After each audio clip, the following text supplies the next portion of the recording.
Alam mo ba kung bakit hanggang ngayon, hindi ka pa rin makamythic? Hindi dahil sa kakampi mo, hindi dahil sa lag, at lalong hindi dahil malas ka.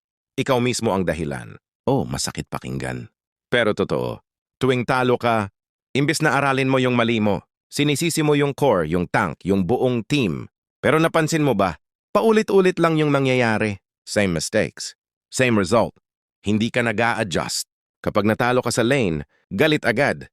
Kapag nag-gank, sisihin na agad kakampi. Pero ang tanong, nag-map ka ba? Nag-rotate ka ba? Marunong ka bang maghintay ng tamang timing? Sa Mobile Legends, bang-bang, hindi sapat ang magaling ka lang pumatay. Kailangan marunong ka mag-isip.